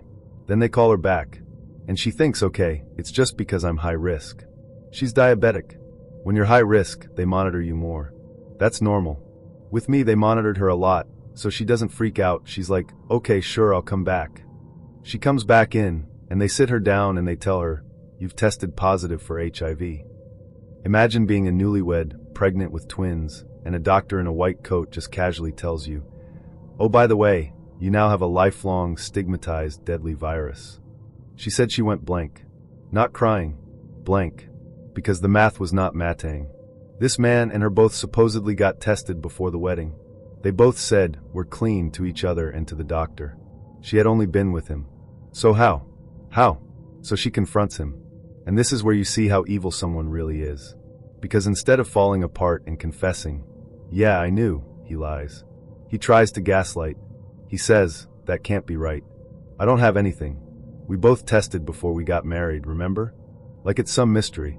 Let me pause and tell you something that still makes me angry. When they went for those premarital tests, the doctor knew. The doctor knew he was lying. Because here's how they did it. They literally stood in the same room in front of each other, and the doctor went, do you have any STDs? And he said no, and my mom said no, that's it. They didn't hand each other the paper. They didn't compare labs. They said it out loud in front of each other. My mom didn't think anything of that, because she's trusting. She's in love. She thinks he's being honest and mature. But later, after everything blew up, she found out that doctor already knew he was positive and couldn't say anything. Because of HIPAA. HIPAA says your medical info is private. Which, okay, yes, important, we get it. But also, do you understand what that means in real life? The doctor had to sit there, watch this man lie to her face, and could not open his mouth to say, he's lying. He's about to ruin your entire body. Couldn't warn her. Couldn't pull her aside. Nothing. So this man knew. He knew his status. He knew he was positive. He married her anyway. He slept with her anyway. He got her pregnant anyway. And he just didn't care. That's attempted murder in my eyes. I don't care what the legal line is. That's evil. And it gets darker. Because he wasn't only sleeping with my mom. Him had a whole other mess going on. He slept with his boss. Yes, his boss. This woman had a boyfriend of her own. Like, she wasn't even single. And she ends up positive too. Let me explain that part because it's insane and honestly tragic. So his boss, this woman, finds out she's HIV positive. She's devastated. She basically shuts down. She stays inside her house for like 4 or 5 days. Doesn't talk to anybody. She won't answer the door. She won't pick up the phone. Her boyfriend is blowing up her phone like, "What is going on? Why are you ignoring me?" And she's just in there spiraling because she knows exactly where it came from, and she's ashamed and sick and furious and panicking and doesn't know what to do. He keeps trying to see her. He's thinking maybe she's in danger. Meanwhile, she's sitting there in silence, and because she's silent, guess what happens? He ends up getting it too. And then there's what happened on Mother's Day. Trigger warning here. Her boyfriend goes over there to confront her / check on her because he thinks she's cheating. He thinks she's ignoring him. He thinks she's doing him dirty. He's angry, emotional, lost. She's panicking, ashamed, broken. And it escalates. It escalates to the point where on Mother's Day, he literally kills her. On Mother's Day. Do you understand how insane it is that one man's selfishness cascaded into a woman being murdered? And yes, just so you know, him went to prison. Because like I said, you cannot just knowingly infect people and walk away. At least where we live, that is a crime. If you know your status and you lie and you continue exposing people, they can charge you. And they did. But that doesn't undo anything. Because here's what my mom was left with. She's pregnant. With twins. Sick. Stressed in a way that is not normal. I'm worried about rent stress. I'm talking my health, my baby's health, my whole future. Everything I thought was true about my husband was a complete lie. Stress. And stress like that, it sits in your body. It chews you up. She went into labor at 4 months. 4 months. 20-something weeks. Do you know what a baby looks like at 4 months? You're not supposed to see them yet. You're not supposed to be holding them yet. They're not supposed to be outside. She had the twins micropreemie. Emergency. Life or death situation. They were not supposed to live. My brother came out with cerebral palsy. My sister is autistic. They both needed surgeries. Plural. They were in and out of hospitals. They were fighting from literally the minute they entered the world. They are miracles, and I will say that with my whole chest. They are miracles, but do not get it twisted. They did not have to suffer like that. Their bodies did not have to be put through that. My mom did not have to almost die in delivery at 4 months. All because of him. And this is what makes me so angry even now. People hear HIV, and they want to snicker or make it about, oh, someone was being nasty. No. This man weaponized it. He weaponized his status. He used a medical condition like a bullet and just shot it into anybody who loved him and trusted him. He ruined multiple lives, multiple families, multiple bodies, and then acted like it was an accident. You think that's not violence? That's violence. Okay, listen. There's this guy, right? We're gonna call him Justin, because that is his actual name, and I hope he sees this. This man had been asking me out for ever. I'm talking maybe 20 separate asks. Minimum. Instagram DMs, Snapchat, little hey stranger texts, voice notes, reaction emojis on my stories, full campaign. Relentless. And every single time I was like, no, I'm good, haha maybe, I'm busy, not really dating right now. All the polite ways to say absolutely not. Because nothing about him felt right. He had that vibe where he thinks he's doing you a favor by breathing in your direction. But at some point, honestly, I was bored, I was hungry, I was tired of him asking. I was like, fine, 1 drink. That's it. And he's like, perfect. I know a place. So we get to this place, and it is not a place. It is not drinks. It is a whole production. It's one of those restaurants where the tables are fake rustic wood, and the napkins are actual cloth, and the menu doesn't have prices printed on it. You just have to spiritually feel the number. That should have been clue number 1. We sit down, and from the jump he is performing. Loud. Big energy. Leaning back in his chair like he owns the building. Doing that thing where he's talking to the waiter like they've been best friends for 20 years. Oh yeah man, hook us up. You know what I like? Okay, Gordon Gekko, calm down. I'm thinking we're gonna order maybe a couple small plates and bounce. I'm in, I'm out, cute outfit documented, done. No. This man proceeds to order like he's feeding a village after a famine. He's like, we'll start with the calamari, the blistered shishitos, the crab cakes, the tuna tartare, the bone marrow, the wagyu sliders. And I'm sitting there like, sir, we are 2 people. 2. Uno dos. What are we doing? And every time I kind of laugh and go, that's probably enough, he waves me off like, nah, you gotta try this. This is like their thing. Trust me. Don't worry about it. Don't worry about it. That's what he says. So then the appetizers start coming. Plural. Plates. Towers. Things in little iron skillets on wooden boards like we're in some TV chef fantasy. And I'm being polite, right? I'm trying stuff. I'm not gonna be the girl who's like, no thanks, I'll just have water, because then the story is, wow, she was no fun. So I'm tasting things. I'm making conversation. I'm doing the little that's so good noises. Then he's like, okay, Atrace. And I'm like, Atrace? Babe, we're still in the appetizer era. We haven't even turned that page of the night. He orders 2 different steaks. 2 pastas. Actually looks the waiter dead in the eye and goes, and let's throw in the duck too, because I kind of want to see what they do with it. At this point it is comedy. I'm physically full of appetizers I didn't even ask for, and this man is ordering like we're doing a tasting menu across Europe. Food comes. More eating, more talking, more haha you're so funny. Because women are literally trained to laugh for survival. Now we're at that stage where you're so full it hurts. Like you can feel your heartbeat in your stomach. I'm done. I'm taking micro sips of water, because even liquid feels like a risk. And then, he goes, so, dessert. And I actually laugh. Out loud. I go, oh my god no. I'm so stuffed. I physically cannot. I've never been this full in my life. I'm good. Normal response, right? He leans in, puts his elbow on the table like we're conspiring, and goes, nah, come on, you gotta try the cheesecake. It's like famous here. We'll just get it to share. You'll love it. Eat it. Eat it. Not do you want it. Not should we, just eat it. So now I'm actually uncomfortable. Not just full uncomfortable. There's a weird tone shift. Something about how he says it feels off. Controlling. Like I'm not here as a person. I'm here as an audience member in the Justin show. But I'm like, whatever, fine, get the stupid cheesecake. I'll poke it with a fork and pretend. So he flags the waiter over, orders dessert, still performing, still very big spender. And then, right when the dessert gets set down, his phone rings. It's the most fake urgent face I've ever seen. He does that dramatic inhale like, oh, I have to take this. Sorry. Work at 9:40 p.m. on a Thursday. Okay. He stands up, kisses 2 fingers, taps the table next to me like I'm a dog he's telling to stay, and goes, I'll be right back. And he's gone. 5 minutes. I'm like, whatever. 10. I'm scrolling. 15. I'm getting that cold, prickly feeling in my shoulders. 20. I'm done. I already know. You know that feeling? That slow horror where your body understands before your brain catches up. I get up. I grab my bag. I walk outside. Gone. Not on the phone around the corner. Not having a cigarette. Not even standing by the valet pretending to argue with his boss. No. Gone. Car gone. Man gone. Phone. Blocked.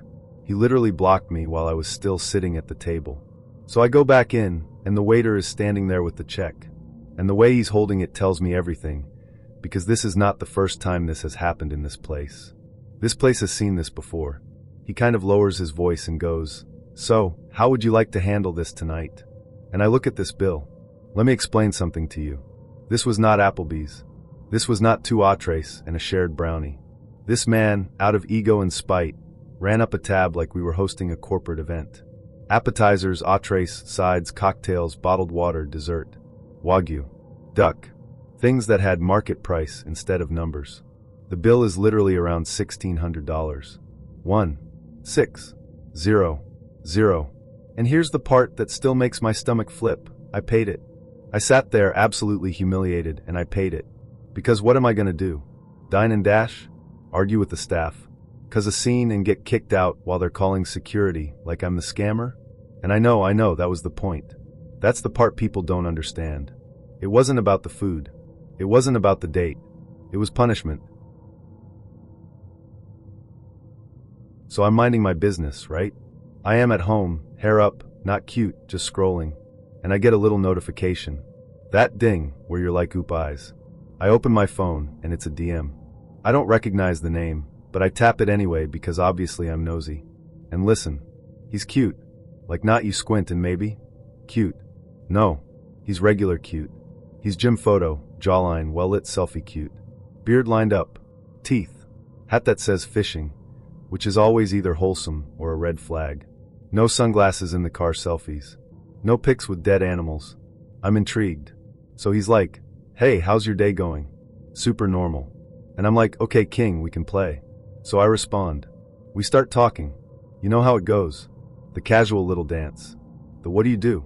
Where are you from? What do you like to do for fun? And of course, we're both lying immediately. He's like, yeah, I'm really outdoorsy, I hike every weekend, I'm actually going camping next month. And I'm like, oh my god, no way, I love hiking, camping is literally my happy place, I'm such a nature person. Let me pause here to clarify something. I do not hike. I hike from my bed to my fridge, if I'm feeling brave. I camp at hotels that have breakfast vouchers. I am not sleeping in a nylon bag on the ground with raccoons. I am not peeing in trees. That is not my ministry. But you lie when you're flirting, right? That's just the ritual. Men lie about their height, we lie about liking REI. So we're going back and forth. He's funny. He's flirty, but not gross. Nothing weird. No immediate, WID pleading face energy. No unsolicited photo dumps. I'm like, okay, we could maybe see where this goes. I'm not mad at it. And then, without warning, I mean literally like no segue, no build-up, no easing in, just whiplash, he goes, hey, I've got kind of a question for you. Would you ever consider selling me your socks? Everything in my brain just stops. Like the conversation had been, haha, what's your favorite wine, smiley face. And then boom. May I purchase the garments that have personally caressed your feet? I actually stared at my phone for a minute, like maybe I misread. Maybe autocorrect did him insane. So I write back, I'm sorry, what? And he doubles down immediately. No shame, zero embarrassment, no warm-up. He's like, yeah, could I buy your socks off of you? And I'm sitting there like, sir, I do not know you. You do not know me. You have not earned this level of honesty. So I ask the obvious question because I need the data. I go, why do you want my socks? Now at this point, any reasonable person, if this was a prank, if this was a joke, if this was like some haha got you, this is where they laugh it off, right? Nope. He goes, and I quote, I just kind of got a thing for feet. Sir, a thing. For feet. Socks. Mine. He's typing like this is him ordering wings. And listen, I'm not here to kink shame. I'm not. Like, I'm really not. You like what you like. God gave everybody their own little custom brain chemistry, and some of y'all got, feet. It is what it is. But this is no longer flirty. This is now business. So I'm like, okay, pivot. Because one thing about me, entrepreneurial spirit. I am, above all else, a woman of commerce. So I just go straight into boss mode and I say $200. Just like that. No negotiation. No coupons. No promo code. $200. And he answers so fast. Like not even typing bubble delay. Immediate. Done. I said, oh. Now I'm rethinking my rate, like maybe I undersold. Maybe I'm the Walmart of socks when I could have been the luxury boutique. Maybe I'm out here moving product below market value. I'm having an existential businesswoman crisis. So now I'm like, okay, wait, this is real? He's serious? He's going to give me $200 actual dollars for socks that are currently in my drawer. Socks that are like half Target, half. Where did that one even come from? And I will be honest with you, in that moment, I was not disgusted. I was impressed. That's hustle. That's commitment. That's someone who knows what they want. So I'm like, okay, clarify for me. You just want a pair of socks I've worn before, or? This man gets specific. He says, and I'm not even exaggerating. Yeah, so if you could maybe wear them for a week? Don't wash them. Especially wear them to work out if you can. Get them as sweaty as possible. And then just let them air dry. And then send them. I'll pay you up front. I actually made a noise. Like an out loud noise. You know when you read something so strong your soul just leaves your body for a second and comes back different? Yeah. It went from haha weird little quirk to, oh, you have a PowerPoint about this. Because now we're talking instructions. Now we're talking curation. Now we're talking scent profile. And you know what my first reaction was? It was not ew. It was oh absolutely not, because I do not work out. That was my line. Not the fetish. Not the week-old sweat. The gym. Absolutely not. I will not be doing cardio for a man. Ever. In this life or the next. So I tell him. I literally tell him. Selling you my socks is one thing. That's already crazy, but okay. But you think I'm gonna go run on a treadmill for you? No, baby. No, sweetheart. I'm not breaking a sweat for anybody who hasn't even taken me to dinner. Be serious. And he's trying to negotiate with me. I am not kidding. He's like, well, what if you just wear them around a lot? Like all day? Multiple days?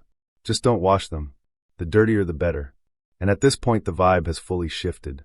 Because at first I was laughing. At first, it was like LOL men are wild. At first, I was texting screenshots to my group chat like, girl, look at this. But now it's starting to feel different. Now it's like invasive. Like he's imagining me in ways I did not invite him to imagine me. He's scripting my body. He's making plans with me in them that I didn't agree to. He's excited. I can literally feel the excitement through the phone, and it's not cute anymore. It's hungry. And that's when I was like, okay, nope. We're done. Because you can joke flirt. You can hustle. You can even be a little weird. But that switch, that entitlement switch, where a guy goes from can I ask you something, to here's what you're going to do for me, that's when it becomes scary. So I just shut it down. I go, yeah, I'm not doing all that. I'm not interested. And he's still trying. Still pushing. Come on, it's easy money. You'd be so good at this. I'll be your best customer. Like, sir, why are you talking to me like I just interviewed for a position at Funky Feet LLC? So I'm at Walmart, minding my own business, doing regular errands. I'm in leggings, bonnet, not cute, not trying to impress nobody. I'm literally in there for like paper towels and body wash. I'm heading towards self-checkout, and I hear, hey, Kirsten. I turn around, and it's this girl I went to school with. Haven't seen her in forever. We weren't like best friends, but we were cool enough to talk in the hallway back in the day, you know? So I'm like, oh my God, hey girl. It's been forever. Real casual. We do that little catch-up convo. You still around here? You got kids? You still talk to so-and-so? You know how that goes. I'm thinking it's just small talk. Then she goes, out of nowhere, can you give me a ride home? Now pause. Flag on the play. Because first of all, I did not ask where you came from. I did not say, how did you get here? I said, how you been? And somehow we jumped straight to can you take me home? So I ask, how did you get here? Because I need context. And she goes, I walked. You walked. To Walmart. In this heat. With no bag in your hand. You ain't buy nothing. So immediately I feel bad. Because I am not heartless. I'm thinking, okay, maybe she fell on hard times, maybe her car's down, maybe she needed to grab something small. I'm like, yeah, okay, I can take you home. That's fine. That was mistake number one. Let me be very clear. That was the moment the movie soundtrack should have gone dark. So we're walking out to my car, and I notice she is not walking next to me. She's behind me. Like lagging. Stalling. Texting. Looking down at her phone every few seconds. Walking slow like she's dragging a refrigerator. I'm low-key like, girl, if you don't pick them knees up, because I'm ready to go. I'm not trying to hang out in a Walmart parking lot at dusk. No ma'am. But I brush it off. I'm like, maybe she's tired from all that walking. Cool. We get in my car. I put my seatbelt on. I start the car. I'm like, okay, where am I taking you? She starts giving me directions like she's a broken GPS from 2004. Okay, go down this road. Okay, turn right up here. No, keep going. Past that light. Keep going. Just a little further. Yeah, turn right again. Now, I'm watching the time because she originally said she lived like 14 minutes away. I remember 14. She said it real casual, like, oh, it's just like 14 minutes, nothing crazy. So in my head, I'm like, okay, cool, that's fine. 14 minutes there, 14 minutes back, no big deal. Except we've been driving for 20, then 22, then 25, and we are not in town anymore. The neighborhoods are getting sparse. The street lights are getting less frequent. The houses are not even houses anymore. It's like half-built things and trailers and dirt driveways. My stomach is starting to feel weird. So I go real calm. Hey, are you sure this is the right way? Because I feel like we passed 14 minutes a minute ago. And she's like, yeah, keep going, it's right up here. Turn left. So I turn left, and now we're literally on a road with no paint lines. Trees. Ditches on both sides. One house every, 300 feet. The kind of place where if your car breaks down, God better come get you personally, because AAA can't find you. And I'm thinking, why were you at Walmart? Then she goes, okay, turn here. That's our driveway. When I tell you this was not a driveway, baby, this was a path. This was 2 tire ruts cutting into dirt with a ditch on each side like a moat. If my tires slid 6 inches left or right, my little car was gone. And she's like, yeah, just pull up to the house, it's fine. Already I'm like, I don't know about this. But I start to creep down this skinny little death path because at this point we're in it. We get like halfway down, and I look up, and I see a man walking out the house. Let me rephrase that. I see a man walking out the house holding a pew-pew. I'm not saying the word for obvious reasons, but you get me. He's not hiding it. It's not like, oh, maybe he's just cleaning it. No. He's holding it like it lives in his hand. Like it's his keychain. So now every alarm in my body is going off. Before I can even say anything, she goes, "Oh, that's my brother. Don't worry about him." Excuse me? Don't worry about him where? He's walking toward my car. Slow. Looking. Not smiling. And I'm sitting there in my car like, okay. So this is how girls end up on missing posters. This is literally how it starts. So I very calmly, put my car in reverse. And she's like, "Wait, just pull up to the house real quick." Like she's trying to stall. She still has not gotten out of my car. That's important. We're in the driveway, basically at the house, and she is still sitting in the passenger seat like, "No, just pull all the way up." "No, ma'am. Why are you not getting out if this is your house? Why are you waiting for me to pull up if we're already here? Why is your brother outside with a weapon and you're acting like that's just a family dog?" So at that point, I don't care about the ditch no more. I don't care about scratching my bumper. I do not care about anything except getting my whole body away from whatever this is. I throw that car in reverse and I back out that long dirt path like I am in Fast and Furious 12. Get me out of here. I did not blink. I did not breathe. I'm just beep, beep, beep, beep the whole way, praying to not roll into that ditch. We hit the main road and I stop. I stop right there on the side of the road. I'm like, "Okay, you can get out here." She's like, "Can you just drive me up to the..." Nope. Doors unlocked. Have a blessed night. She gets out the car slow like she's confused, like I'm being rude. She's looking at me like I'm the problem. I'm like, girl. I almost became an episode. Soon as that passenger door clicked, I pulled off so fast my soul had to catch up to my body. And then on the drive back, it hits me what probably almost happened.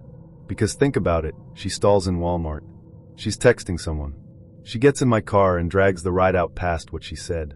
She keeps directing me, instead of giving me an address. Then when we finally get there, there's a man already outside waiting.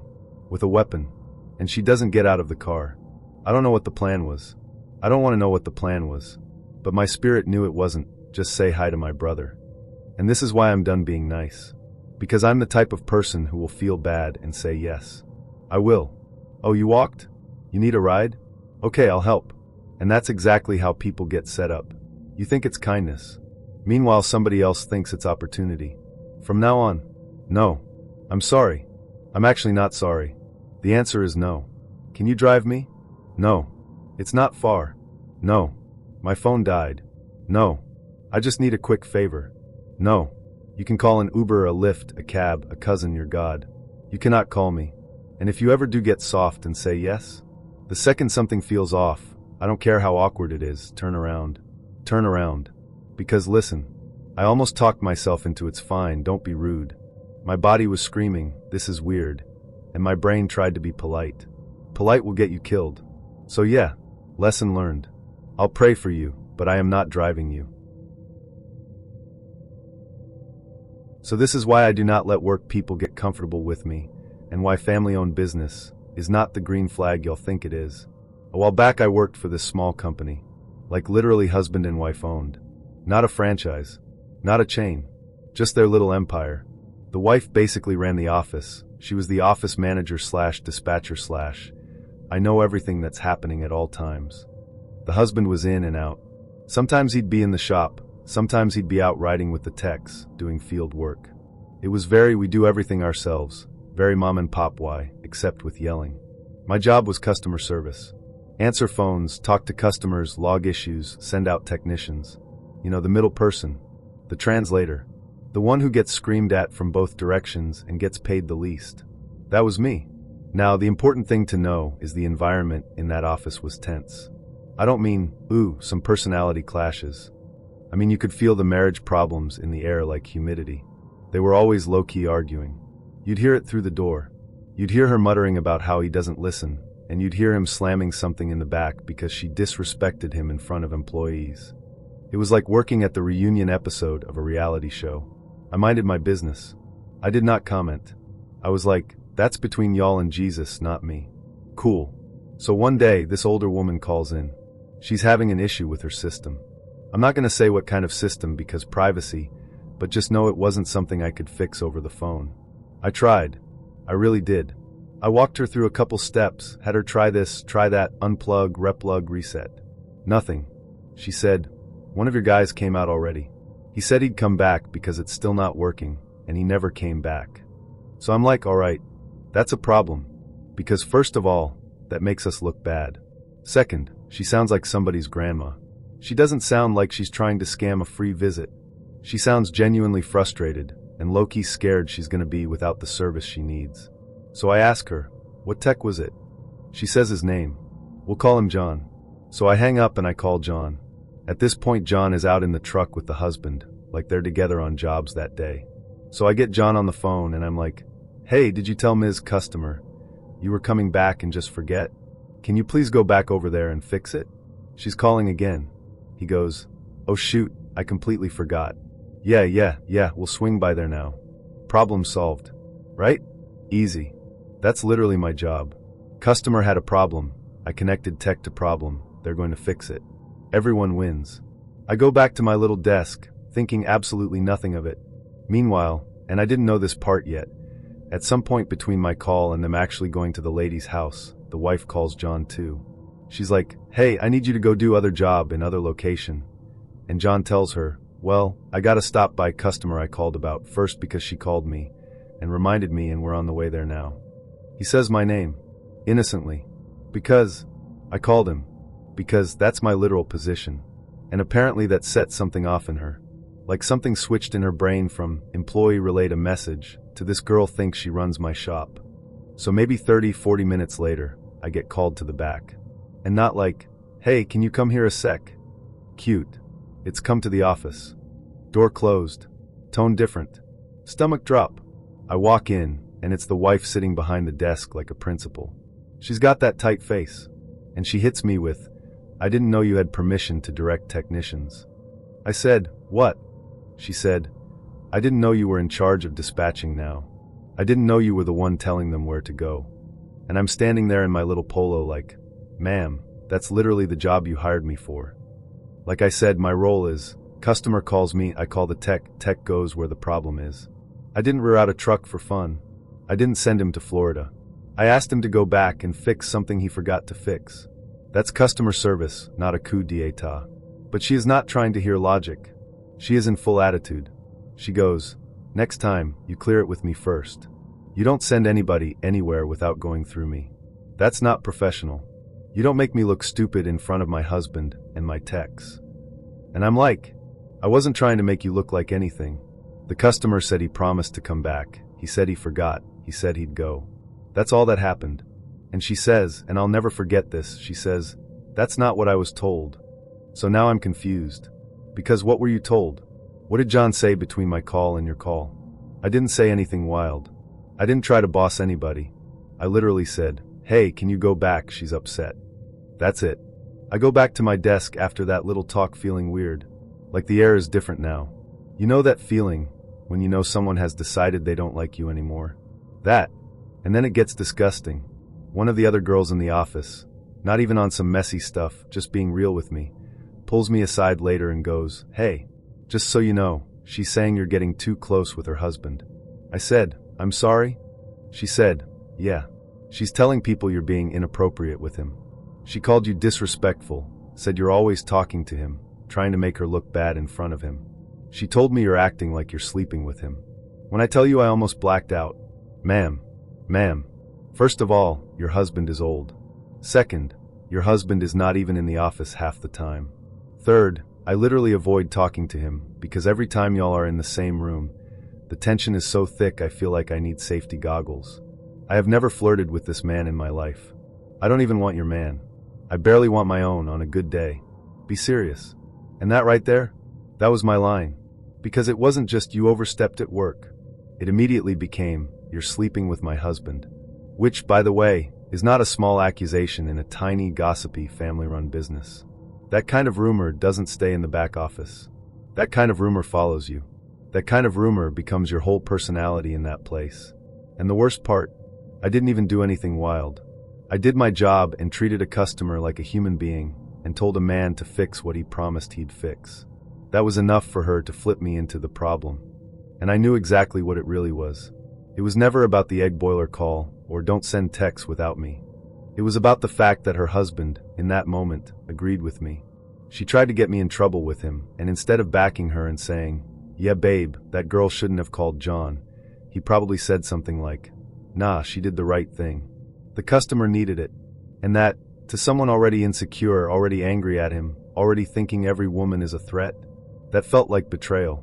But instead of handling her marriage with her husband, she projected it on me, the easiest target.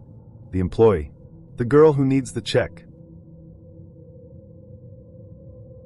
There is just something so irritating about sitting across from someone on a first date and realizing, mid-meal, mid-sip, mid-smile, "Oh, you should not be here." Emotionally, spiritually, legally maybe. Like, why are you wasting my time in real time? So, last summer, I go on this first date. Cute little Italian spot. Candles, small tables, bread basket, house red in those little glasses that make you feel like you're in a movie. He shows up and he looks like his pictures, which is honestly already a miracle. He's kind of fun. He talks a lot, and he's got this energy to him. Not creepy, not aggressive, just very wired. Kind of buzzing. You can tell there's something going on under the surface, but he's trying to play it cool. We sit down, we start talking, he's funny. I'm like, okay, I'll give this a chance. And then about 20-25 minutes and like literally before my fork has even hit pasta, he hits me with, "So when was your last relationship?" Just like that. No warm-up. No, "What music do you like?" No siblings. Pets. Just straight to trauma hour. And I'm honest. I go, pretty recent actually. I just got out of something about 2 months ago. I'm kind of getting back out there now, seeing how I feel. Which to me is very normal. 2 months is recent. 2 months is, I still have his hoodie somewhere in my closet, recent. 2 months is, I still hate certain songs now, recent. He laughs. Actually laughs. And I just look at him like, "I'm sorry, what was the joke?" And he goes, "You think 2 months is recently single?" So I go, "Yes. Yes, I do. How recently single are you then?" Because now I already know it's about to get stupid, and I want to hear him say it. And he goes so casual, like, 48 hours. I just stare at him. I'm like, "As in 2 days?" And he goes, "Yeah." So I go, "When did you break up?" And he goes, "Sunday." And I go, "As in this past Sunday?" And he's like, "Yeah."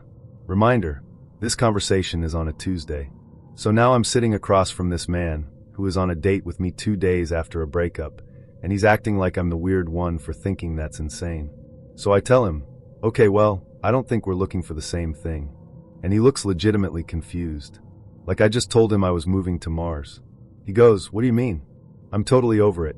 Sir, you are not totally over it. You are still in the draft not sent paragraph stage of grief. Your ex still has stuff at your apartment. Her shampoo is still in your shower. If I opened your notes app, right now I would find something that starts with, "I just think it's funny how." So I ask him, just to be sure I'm not hallucinating, "How long were you two together?" He shrugs like it's nothing and goes, "I don't know, like 10 months? 10 months. 10 months is basically a fiscal year. 10 months is holidays, birthdays, meeting friends, inside jokes, all of it. 10 months is not casual. 10 months is, you've seen me sick and I've seen your childhood pictures." And he thinks he is totally over it, 2 days later. No. At that point it's obvious what's happening. Option A, he's trying to make his ex jealous. He wants to be able to say, "Oh, you're sad? That's crazy because I'm already out with someone new," slightly smiling face that. You are not actually a date. You are a prop. Option B, he is looking for a rebound. Translation, he wants attention, physical closeness, and proof that he's still wanted so he doesn't have to feel what he's actually feeling. And neither of those are my job. And the part that annoys me most? He didn't tell me this before the date. He waited until I showed up, got dressed, did makeup, sat down, ordered a drink, then dropped, "By the way, I am actively in the middle of an emotional house fire." Like, sir, respect my time. So, I match with this guy. He's cute in his pictures, he's not talking in all GIFs, he doesn't immediately say, "Hey sexy." So already we're working with above average material, right? We start chatting, it's normal, he's funny, he seems smart, so I'm like, okay, fine, I'll meet you. We go to this sports bar in Fort Wayne, Indiana. Very chill. Wings, beer, game on in the background, that kind of place. And honestly, at first it's going great. He's easy to talk to. We're laughing.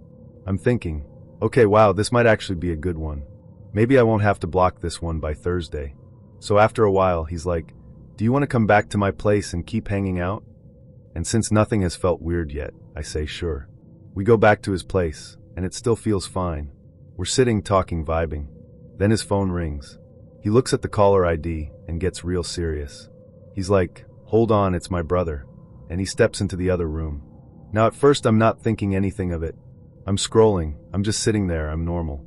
But then I start hearing pieces of the conversation. Words like biopsy, oncologist, lungs, chemo. And that's when I'm like, oh no. He comes back into the room, sits down, and just sighs like the weight of the entire world is on him. And he goes, "I have really bad news." So I'm immediately like, what happened? He starts telling me that his brother has testicular cancer. Says his brother already had to have one testicle removed. Says they found a spot on his lung, did chemo, had surgery, removed it, and now there's another spot on the other lung. He says they need to go see a cancer doctor in the morning in Fort Wayne. He's talking fast, like he's rattled. He looks stressed. He's apologizing to me, telling me he's sorry to cut the night short, but family emergency. And of course, I feel awful, because I'm a normal human being with a heart. I'm sitting there like, oh my God, I'm so sorry. You don't even have to explain, just go. Go be with your brother. It's okay. I totally get it. I tell him I'll get out of his hair, I hug him, I wish him and his brother well, and I leave. Like, I walk out of there feeling sad for this man, and sad for his family. Next morning, I open Bumble, and Bumble basically tells me, this user is no longer available. As in, he unmatched me. Didn't text. Didn't check in. Didn't say, hey, I'm at the hospital, I'll talk later. He just vanished. And I sat there like, oh no, no way. You did not just lie about your brother having cancer to get rid of me. So I text him, because yes, I still have his number. And I say, you didn't have to lie. You could have just told me you weren't interested. And do you know what this man says? He says, yeah, I'm just not really interested. I didn't know how to say it. Sorry. Like that. Like this is normal. And that's when I actually got mad. Because listen, it's not that he didn't like me. I don't care. That happens. Not everyone is for everyone. It's fine. It's that instead of being an adult and saying, hey, I'm not feeling a spark, he did a whole dramatic medical storyline and killed off his imaginary brother's imaginary lungs. He lied about cancer. And not like a vague, he's sick. No. He gave me stages, details, timelines, surgery, chemo. He looked me in the face and performed it. I'm not going to say who this story is about, because people are nosy, and I'm not trying to start drama with anybody's cousins, okay? But let's just say this is from a mutual family friend. Close enough that it's real. Close enough that I believe every word. So, my friend starts going to the gym. And I don't mean like, I go to the gym January 2nd, 3rd, and then vanish. I mean she's in there constantly. All hours. 5 in the morning before work. 10 at night in leggings and a hoodie, hair in a bun, headphones on, don't talk to me. She's serious. She's lifting, she's doing cardio, she's stretching. She's in her, I'm focusing on myself, body and mind era. And she notices something. There's this older guy who is somehow always there too. Doesn't matter when she shows up. Early? He's there. Late? He's there. Random Tuesday afternoon, when she sneaks out of work early? Still there. Like he lives there. Like he pays rent to Planet Fitness. But here's the thing, he looks good. That's important context. She kept saying that. No, listen, he's older, but he looks so good. Like skin still smooth, salt and pepper beard lined up. Not sloppy. No beer belly. The kind of older guy where you're like, oh okay, I see the appeal. And he's polite. He's not creepy trainer touchy. He's not doing, let me correct your form, with his hands all over her.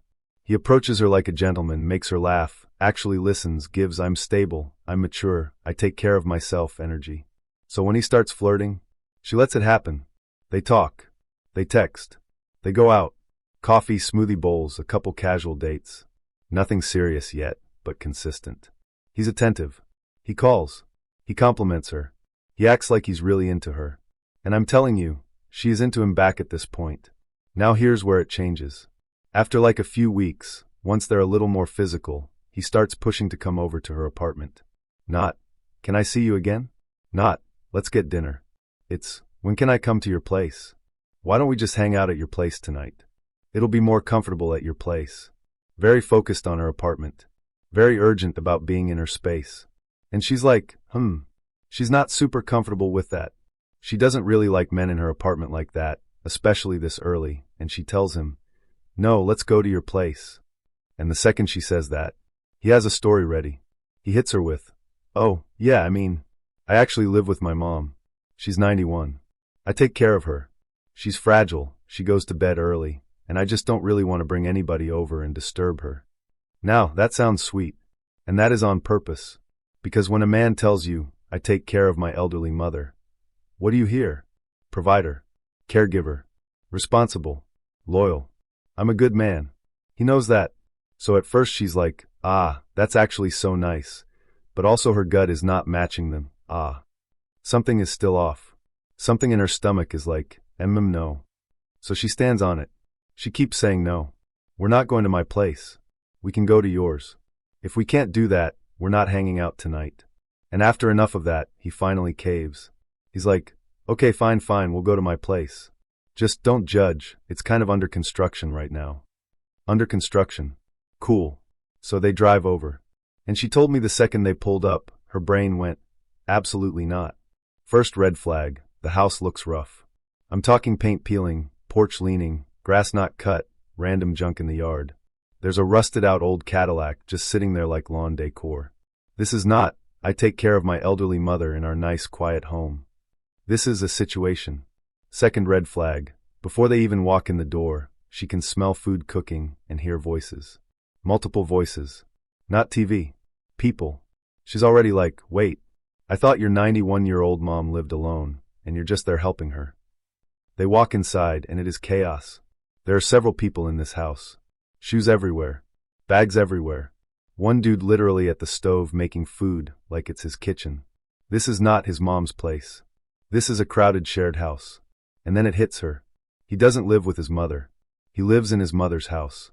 He is not taking care of her. He is staying there. Those are not the same. And he is not embarrassed. At all. He is not like, "Oh, sorry about the mess." No.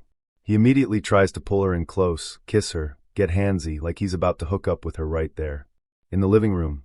With other people walking around. Not even pretending this is private. And that's when she realizes, this man does not have a bedroom to take her to. That couch? That is his bed. And everything snaps into focus. Why he was always at the gym, showers, AC, somewhere to be. Why he was moving fast romantically. Lock her down. Why he wanted to be at her place so bad, he wanted access. He is not looking for a girlfriend. He is looking for housing. Let me say that again for the girls in the back who think it's just Netflix and chill. He was not trying to date her. He was trying to move in. And the wildest part? This man is in his 60s. Not 47 and cute salt and pepper. 60. 6. 0. Grown man age. He really thought he was about to secure a place to sleep by fast-tracking intimacy and love-bombing her. Picture it, New York City. I'd gone out with this guy maybe twice before. Nice enough, decent job, normal teeth.